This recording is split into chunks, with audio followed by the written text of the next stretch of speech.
اب آ جائیے، یہ ملک بڑا زرخیز ملک ہے، یہاں 34 سال بعد پتا چلتا ہے کہ ایک ہائی کورٹ کے جج ہیں جسٹس طارق جہانگیری، ان کی ڈگری جعلی ہے 34 سال بعد وہ وکالت کرتے ہیں اور ڈگری کا پتہ نہیں چلتا، وہ اہم عہدوں پر رہتے ہیں جوڈیشل، ڈگری کا پتہ نہیں چلتا، وہ جج بننے کے لیے آ جاتے ہیں، ڈگری کا پتہ نہیں چلتا، وہ کنفرم ہو جاتے ہیں جج، ڈگری کا پتہ نہیں چلتا، اور اچانک پتہ چل جاتا ہے کہ ان کی ڈگری جعلی ہے۔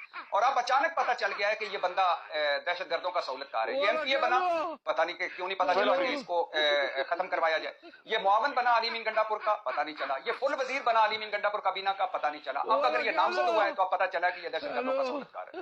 لیکن بھائی جان آپ کریں گے کیا؟ آپ نے سمجھا کیا ہوا؟